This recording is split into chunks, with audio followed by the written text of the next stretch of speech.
समृद्ध संख्या के अंतर्गत आज हम अध्ययन करेंगे समृद्ध संख्याओं के मापांक एवं कोणांक से संबंधित गुणधर्म एवं सवाल।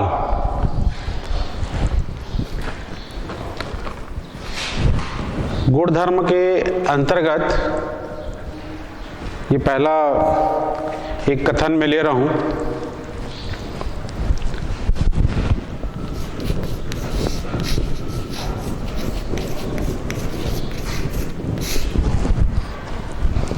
त्रिभुजी असमता, इसके बारे में अभी हम जानते हैं क्या होता है।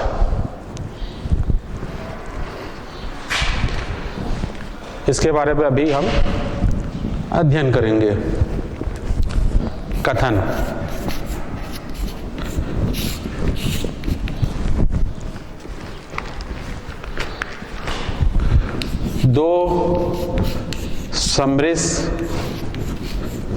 दो समृद्ध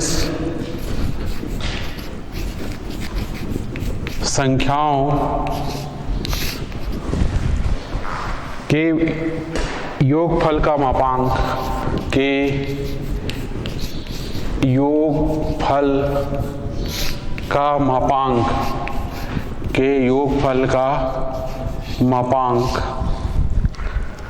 उनके मापांकों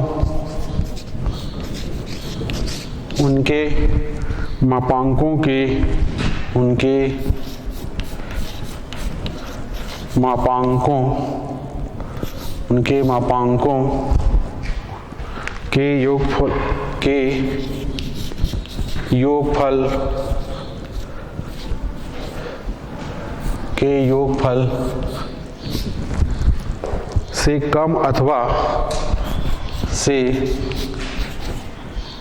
से कम अथवा उसके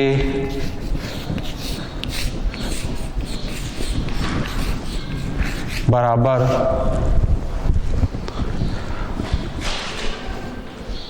होता है।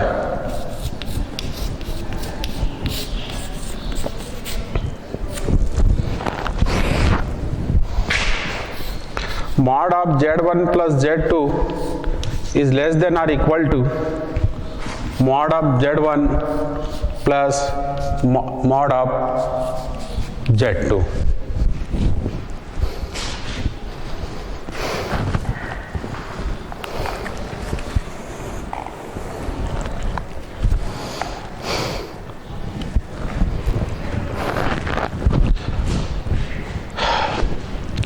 कथन से यहाँ पे स्पष्ट है, दो समृद्ध संख्याओं के योगफल का मापांक। यहाँ पे देखिए Z1 और Z2 दो समृद्ध संख्या है। दो समृद्ध संख्याओं के योगफल का मापांक, ये देखिए योगफल का मापांक Z1 और Z2, ये दो समृद्ध संख्या Z1 प्लस Z2 उसका योगफल का मापांक, ये मापांक लगा दिए मॉड, उनके योगफल का मापांक उनके मापांकों के योगफल, जैसे ये देखिए Z1 का मापांक और Z2 का मापांक उनके मापांकों के योगफल से कम अथवा उसके बराबर होता है। ये देखिए ये लेस देन वाला कम वाला है और ये नीचे वाला साइन किसका है, बराबर का। mod of Z1 plus Z2 is less than or equal to, इनका जो योगफल का जो मापांक है, इनके योगफल का मापांक इनके मापांकों के योगफल से या तो कम है या उसके क्या है, बराबर है, या तो कम है या उसके बराबर है। इसको हम त्रिभुजी असमता क्यों कहते हैं? इसको त्रिभुजी असमता कहने का कारण यह है कि यदि mod of Z1 और mod of Z2, Z1 एक समृद्ध संख्या है, mod of Z1 एक मान को बताता है एक दूरी को बताता है, मापांक जो होता है। जैसे इसके बारे में हम पहले भी अध्ययन कर चुके हैं। जैसे देखिए z = 3 + 4i, जब इसका हम मापांक लेते हैं, इसका जब हम मापांक लेते हैं ये, तो ये होता है 3² क्या हो जाएगा 9, वास्तविक भाग का वर्ग धन अधिकल्पित भाग का वर्ग के योगफल का धनात्मक वर्गमूल 16 9 25, 25 का वर्गमूल 5 यहाँ पे। तो ये क्या है, एक मान को प्रदर्शित करता है। मापांक किसको प्रदर्शित करता है, एक मान को बताता है, एक मान को बताता है, एक दूरी को बताता है। जैसे हमने आर्गन चित्र में देखा था कि जब उसको हम आर्गन चित्र में प्रदर्शित किए, समरिक संख्या की जहाँ पे पोजीशन होती है वहाँ से मूल बिंदु की दूरी को बताता है ये मापांक जो होता है। तो ये त्रिभुज की मान लो दो भुजाओं को व्यक्त करता है। ये त्रिभुज के दो भुजाओं को हम इससे व्यक्त करते हैं, त्रिभुज की दो भुजाओं को इससे हम व्यक्त करते हैं। तो ये जो होगा mod ऑफ z1 + z2, ये त्रिभुज की तीसरी भुजा को व्यक्त करेगा, त्रिभुज की तीसरी भुजा को क्या करेगा, व्यक्त करेगा। यदि mod ऑफ z1 और mod ऑफ z2 त्रिभुज की दो भुजाएं हैं, दो भुजाओं को व्यक्त करता है, ये पहली भुजा हो गया और ये दूसरी भुजा हो गया। तो जो तीसरी भुजा होगी वो ये होगा, क्या होगा, mod ऑफ z1 + z2।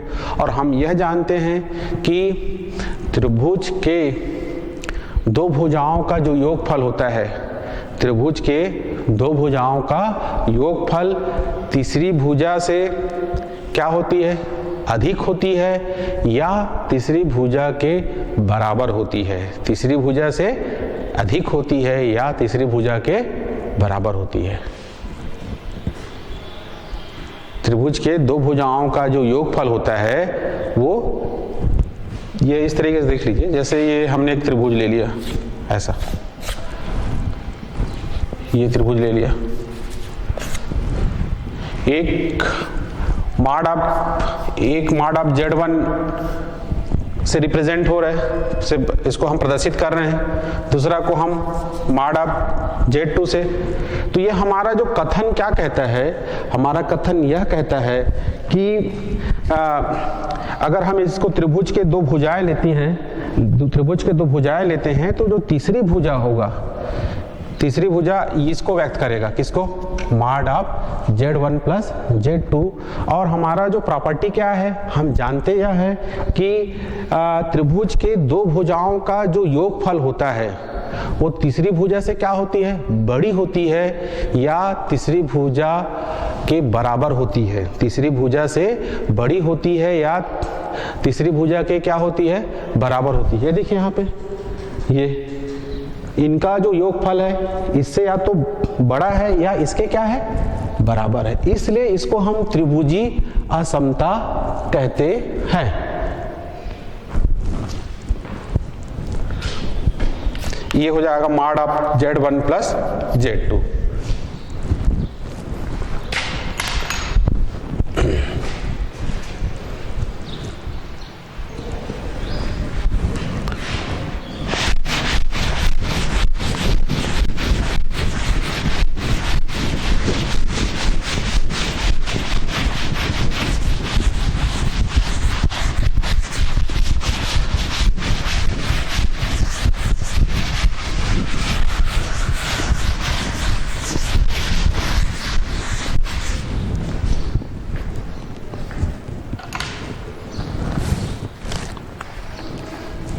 दूसरी प्रॉपर्टी है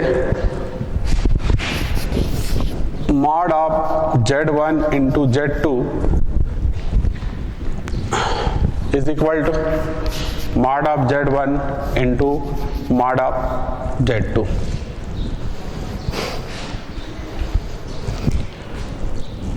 ये क्या बता रहा है, z1 और z2 क्या है, दो समरिस संख्या है। Z1 और Z2 दो समृद्ध संख्या है, तो इनके गुणनफल का जो मापांक होगा, इनके गुणनफल का मापांक उन समृद्ध संख्याओं के मापांकों के गुणनफल के क्या होता है, बराबर होता है। दो समृद्ध संख्याओं के गुणनफल का मापांक उन समृद्ध संख्याओं के मापांकों के गुणनफल के बराबर होता है।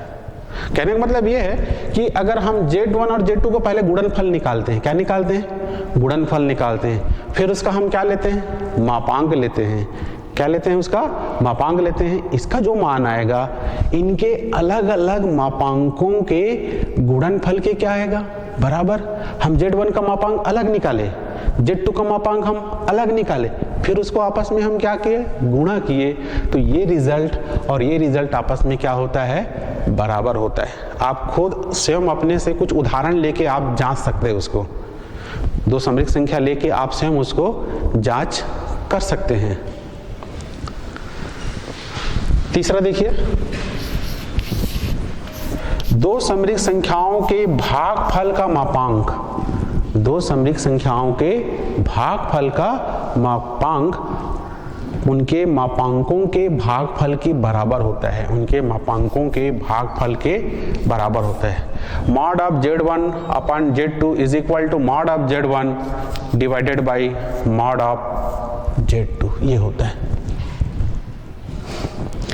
दो समृद्ध संख्याओं के भागफल का जो मापांक होता है उनके मापांकों के भागफल के बराबर होता है। Z1 में Z2 का हमने भाग किया, फिर उसका क्या निकाला, मापांक निकाला।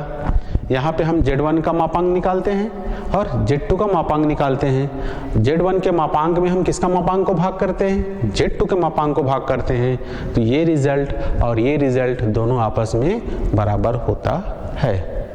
ये प्रॉपर्टी है। चौथा,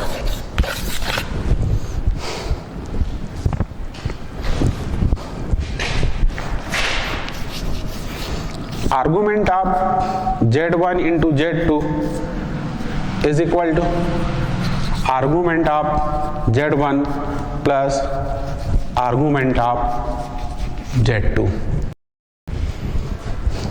ARG का मतलब है आर्गुमेंट। आर्गुमेंट का मतलब होता है कोणांक। कोणांक को हम अंग्रेजी में एम्पलीट्यूड या आर्गुमेंट कहते हैं। ARG किसको निरूपित कर रहा है, किसको बता रहा है, आर्गुमेंट को। किसको बता रहा है, आर्गुमेंट। आर्गुमेंट का मतलब क्या होता है, यहाँ पे कोणांक से है, मतलब किससे है, कोणांक से। ये किसको निरूपित कर रहा है, दो समृद्ध संख्या Z1 और Z2 के गुणनफल का कोणांक। दो समृद्ध संख्या Z1 और Z2 के गुणनफल का कोणांक, उनके गुणनफल का कोणांक उनके अलग अलग कोणांकों के योगफल के क्या होता है, बराबर होता है। आर्गुमेंट ऑफ Z1 मतलब Z1 का कोणांक, Z1 का कोणांक। आर्गुमेंट ऑफ Z2 मतलब ये Z2 का कोणांक। इनके गुणनफल का जो कोणांक होता है उनके अलग अलग कोणांकों के योगफल के क्या होता है, बराबर होता है।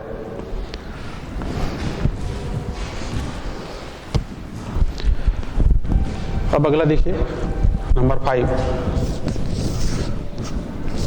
Argument of Z1 divided by Z2 is equal to argument of Z1 minus argument of Z2। ये यहाँ पे ये जो गणितीय कथन है उसे हम क्या कहेंगे, दो समृद्ध संख्याओं के भागफल का कोणांक, भागफल का कोणांक, दो समृद्ध संख्याओं के भागफल का कोणांक उनके कोणांकों के अंतर के क्या होता है, बराबर। माइनस मतलब अंतर, और योग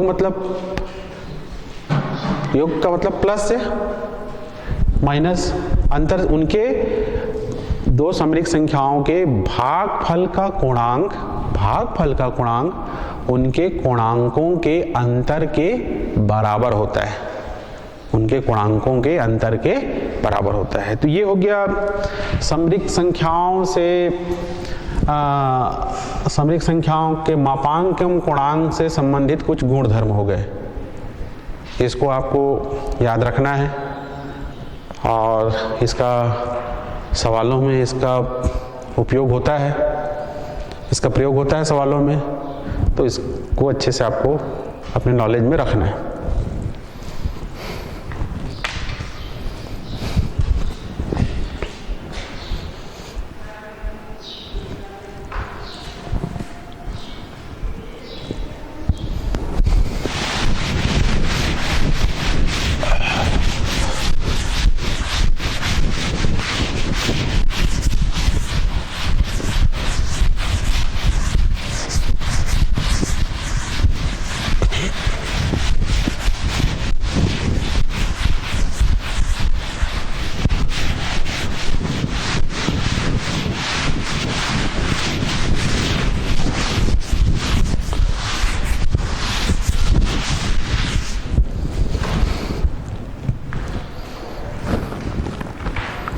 अब इसके पश्चात प्रश्नावली 1.5 से मैं सवाल ले रहा हूं। ये प्रश्न है हमारा,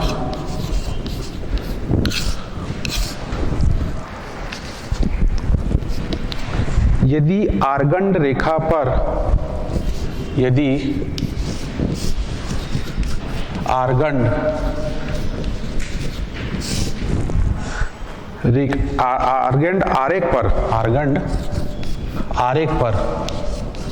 आर्गंड आरेख पर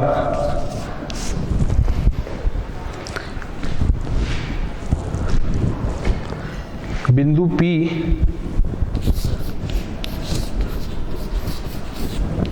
P समरिक संख्या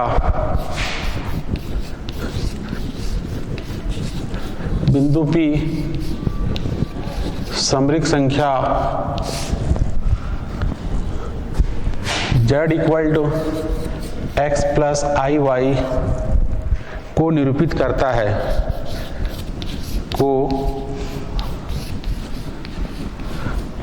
निरूपित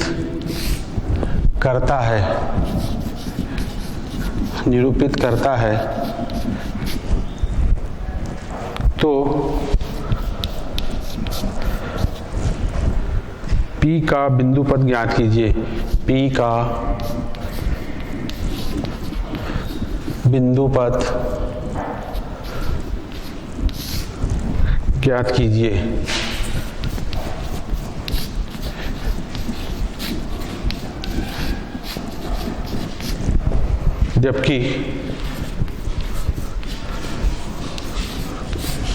जबकि mod of z minus 2 is equal to 2 mod of z plus 2 ये बिंदु पद ज्ञात करने के लिए दी गई शर्त है। बिंदु पद को ज्ञात करने के लिए दी गई शर्त है, यदि आर्गंड आरेख पर बिंदु P समरिक संख्या z equal to x plus I Y को निरूपित करता है, तो P का बिंदु पद ज्ञात कीजिए। जबकि ये हमको शर्त दिया गया है, इस शर्त को लेके हमें बिंदु P का बिंदु पद ज्ञात करना है।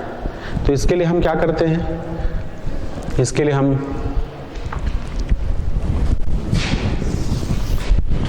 हल दिया गया है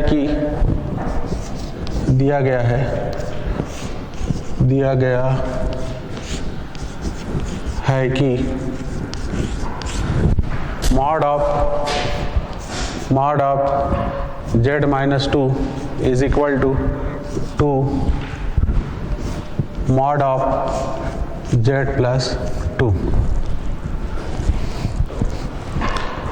z इक्वल टू क्या है, x प्लस आई वाई है, z equal to x plus I Y है। हम z के प्लेस में क्या रखेंगे, x प्लस आई वाई पुट अप करेंगे यहाँ पे हम।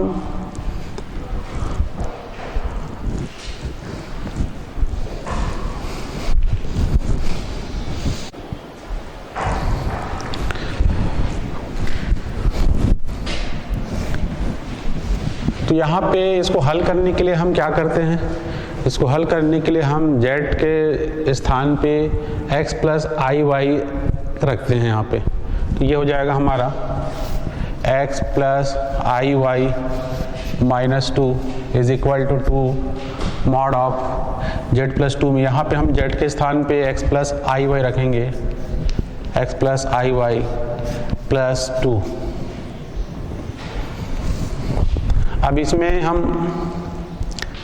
वास्तविक भाग और अधिकल्पित भाग को अलग अलग कर लेते हैं।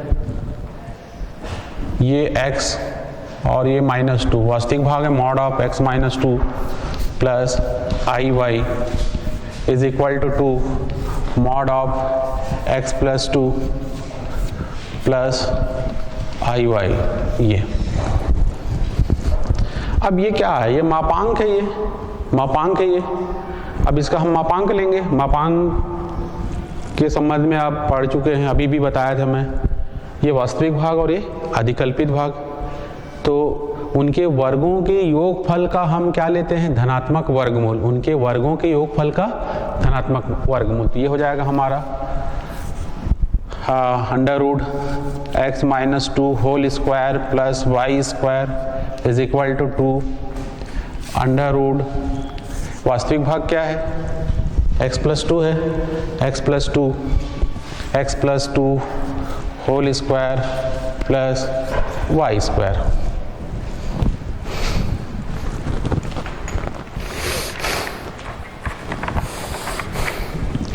अब यहाँ पे अब इसको हमको हल करना है, सरल करना है।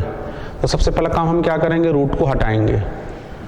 रूट को हटाने के लिए हम क्या करते हैं, दोनों पक्षों में वर्ग करते हैं। दोनों पक्षों में हम वर्ग करेंगे तो ये अंडर रूट हट जाएगा। दोनों पक्षों में वर्ग करने पर, दोनों पक्षों में वर्ग करने पर, दोनों पक्षों में वर्ग करने पर, दोनों पक्षों में वर्ग करने पर, तो ये होगा, दोनों पक्षों में वर्ग करेंगे तो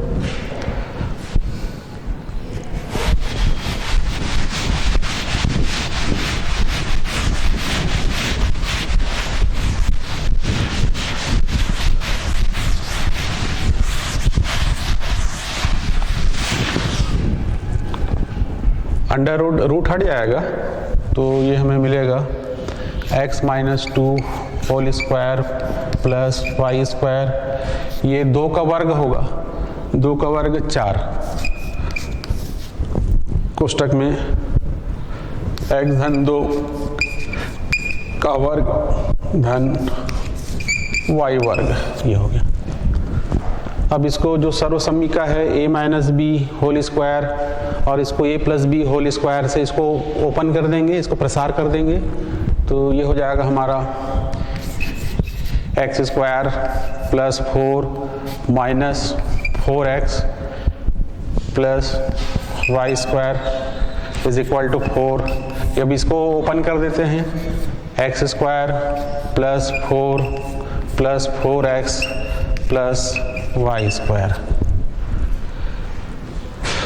implies that x square plus Y square minus 4x plus 4। थोड़ा अरेंज करके इसको हमने लिखा इज इक्वल टू, अब 4 का अंदर हम इंटू कर देते हैं ब्रैकेट के अंदर, तो ये हो जाएगा 4x स्क्वायर, 4 इंटू 4 16, 16, ये भी 16 हो जाएगा, 16x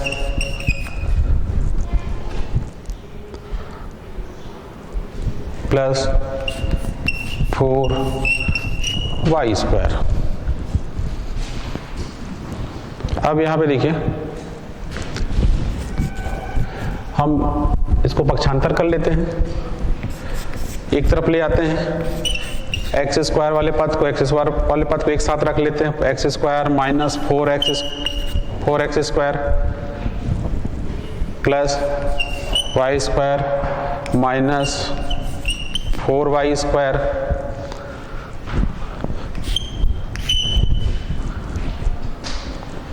minus 4x,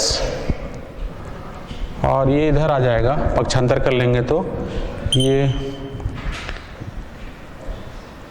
minus 16x plus 4 minus 16 is equal to 0।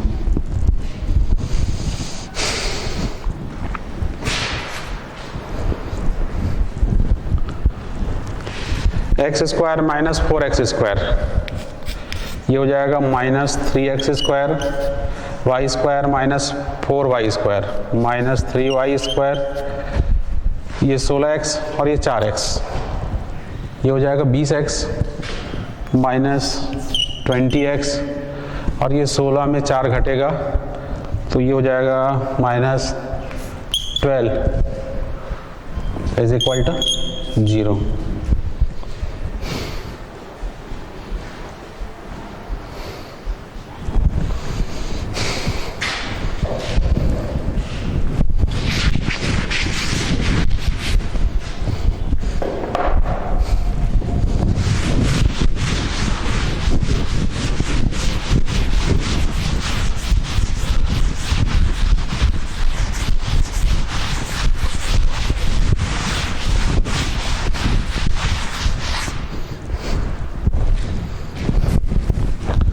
अब इसमें हम माइनस का मल्टीप्लाई कर देते हैं।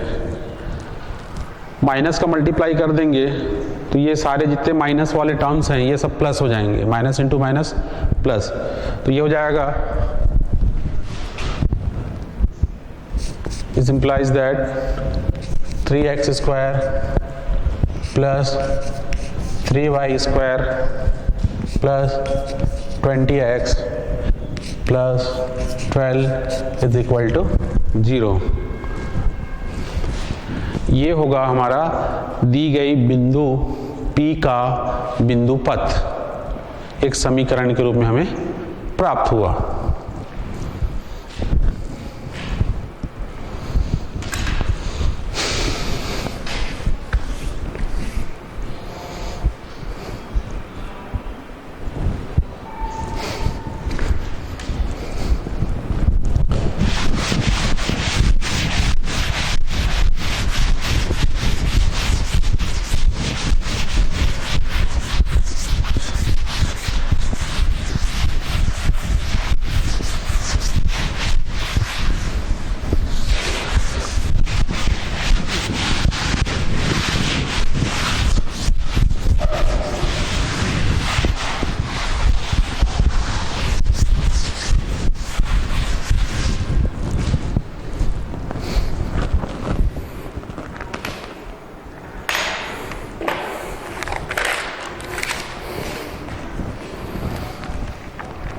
प्रश्नावली से ही एक सवाल और लेते हैं हम।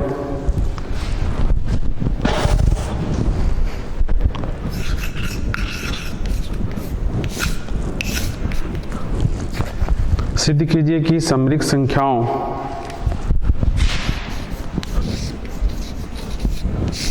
सिद्ध कीजिए कि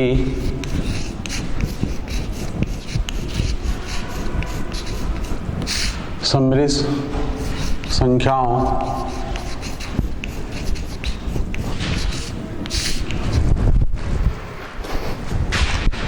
सिक्स माइनस आई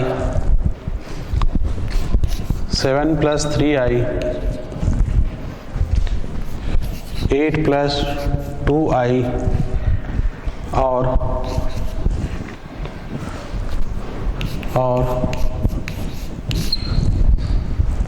7 माइनस 2i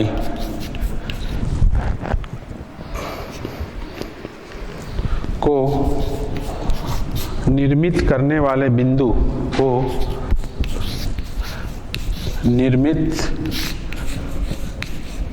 करने वाले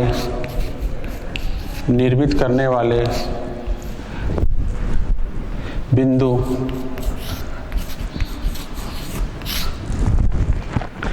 एक समानांतर चतुर्भुज बनाते हैं। एक समानांतर चतुर्भुज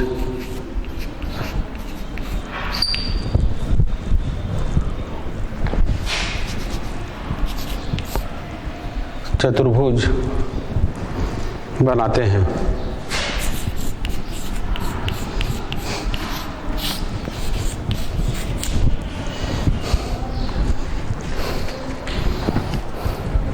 देखिए ये 4 बिंदु हमें दिया है, ये समरिक संख्या है। जब हम समरिक संख्या को आर्गन चित्र में जब हम दर्शाते हैं तो क्या होता है, समरिक संख्या एक बिंदु के रूप में उसको हम व्यक्त करते हैं आर्गन चित्र में। जैसे कि ये एक आप जानते हैं, जैसे ये हो गया 2 + 3i। जो x अक्ष होता है उसे हम वास्तविक अक्ष लेते हैं, इधर रियल पार्ट आता है और इधर क्या आता है, इमेजिनरी पार्ट आता है। y अक्ष में कौन सा भाग, अधिकल्पित भाग, और x अक्ष में वास्तविक भाग। तो 2 क्या है, 2 वास्तविक भाग है। जब उसको हम क्रमित युग्म में लिखते हैं, क्रमित युग्म में छोटा कोष्ठक में पहले वास्तविक भाग फिर अधिकल्पित भाग को लिखा जाता है। वास्तविक भाग में 2, अधिकल्पित भाग में 3। तो इधर आप जैसे 2 इकाई चलते हैं, 2 इकाई पे ये 2 इकाई, फिर अधिकल्पित भाग में कितना, 3 इकाई, 3 मान लेते हैं। हम एक उदाहरण के तौर पे ले रहे हैं उसको, 1 2 और ये 3। तो इधर इससे देखिए ये इसकी पोजीशन होगी, ये बिंदु ये जो समरिक संख्या है 2 + 3i, 2 + 3i को व्यक्त कर रहा है। तो यहाँ पे क्या है, हमारे पास 4 बिंदुएं हैं। तो हमें ये सिद्ध करना है कि 4 बिंदु ये मिलकर एक समानांतर चतुर्भुज को निर्मित करते हैं, एक समानांतर चतुर्भुज की आकृति बनाते हैं। ये हमें सिद्ध करना है। तो इसके लिए हम सबसे पहले ये जो समरिक संख्या है उसको हम क्रमित युग्म के पेयर के रूप में पहले लिखते हैं। जब इसको हम पेयर के रूप में लिखते हैं, हल दी गई समरिक संख्या को हम पेयर के रूप में लिखते हैं, तो ये हो जाएगा वास्तविक भाग में 6 और अधिकल्पित भाग में -1, 6 - 1, दूसरा हो जाएगा 7 3, तीसरा 8 2, पहले वास्तविक भाग फिर अधिकल्पित भाग, चौथा 7 - 2।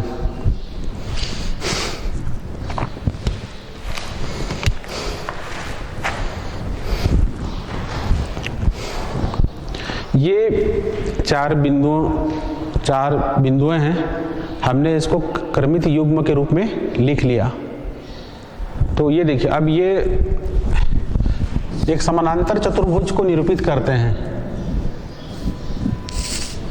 A B C और ये D।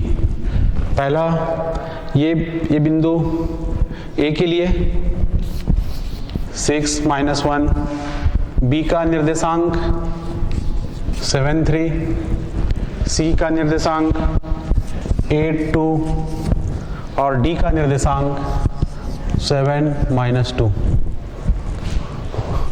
वो समरिक संख्या ही है। अब उसको हम निर्देशांक में ले गए, वास्तविक भाग, पहला वाला वास्तविक भाग, दूसरा अधिकल्पित भाग। आप जानते हैं इसको हमें समानांतर चतुर्भुज दिखाना है, तो समानांतर चतुर्भुज की क्या प्रॉपर्टी होती है, उसकी गुणधर्म क्या होती है कि उनके सम्मुख भुजाओं का मान जो होता है वो क्या होता है, बराबर होता है। उनके सम्मुख भुजाएं आपस में क्या होती है, बराबर होती है।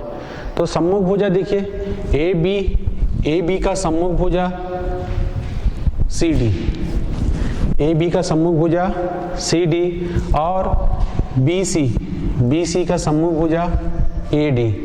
ये आपस में क्या होना चाहिए, बराबर है। ये मान हमें निकालना है। इसको हम किसके द्वारा निकालेंगे, दो बिंदुओं की बीच की दूरी का सूत्र लगा के, जो कि आप 10th क्लास में निर्देशांक ज्यामिति के अंतर्गत पढ़ चुके हैं।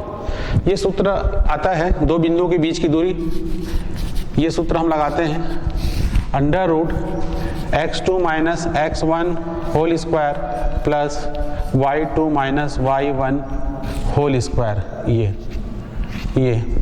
ये सूत्र का प्रयोग करेंगे।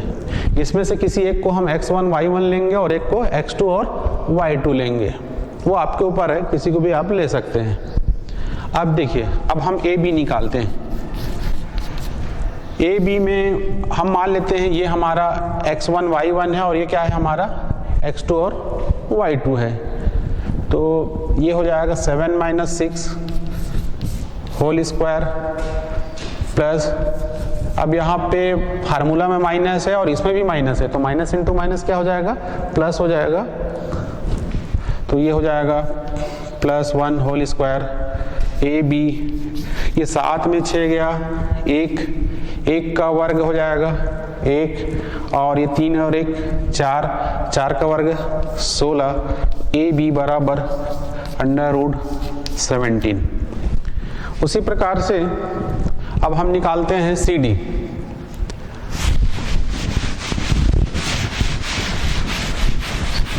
उनके सम्मुख भुजा आपस में क्या होती है, बराबर होती है, ये हमें दिखाना है। अब हम यहाँ पे सी डी निकालते हैं। सी और डी के बीच की दूरी, सम्मुख भुजा आपस में समान होती है, ये हमें अभी दिखाना है। अब इसमें से इसको हमने x1 y1 लिया, इसको x2 y2, तो ये हो जाएगा हमारा 8 माइनस 7 होल स्क्वायर प्लस 2, और यहाँ पे फार्मूला का माइनस और उसका minus, minus into minus plus 2 whole square. 8 में 7 गया, 1 का वर्ग 1 हो जाएगा, 2 2 4 का वर्ग 16, और ये हो गया अंडर रूट 17। तो आप देख रहे हैं ए बी बराबर क्या हो गया, सी डी, सम्मुख भुजा आपस में बराबर हो गई। उसी प्रकार से आप बी सी बराबर ए डी दिखा सकते हैं, तो हम इसको भी निकाल देते हैं। बी सी इसमें हम इधर से ले लेते हैं x1 y1 x2 y2, तो ये हो जाएगा हमारा 8 minus 7 whole square plus 2 minus 3 whole square. 8 minus 7 1 square 1, यहाँ पे माइनस 1 आएगा, उसका स्क्वायर करेंगे तो 1 आएगा, 1 प्लस 1 अंडर रूट 2। अब एक और हमें निकालना है। अब इसके बाद हमें निकालना है ए डी।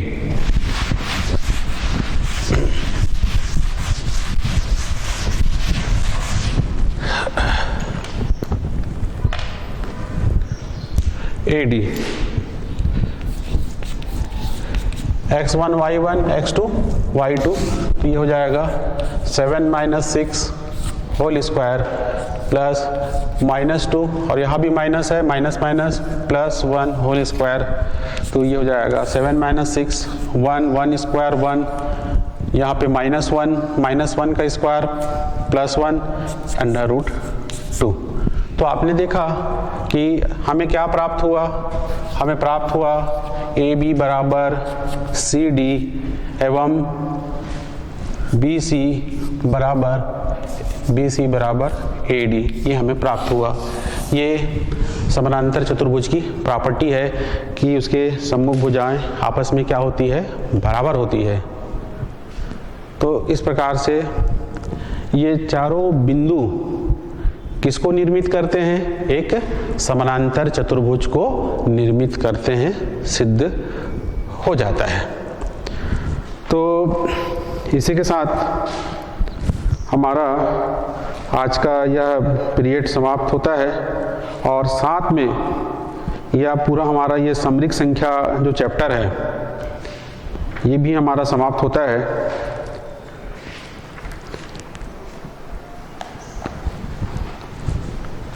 तो इसी के साथ आज का हमारा ये पीरियड प्लस ये जो चैप्टर, ये दोनों समाप्त हो रहे हैं। आप सभी को धन्यवाद।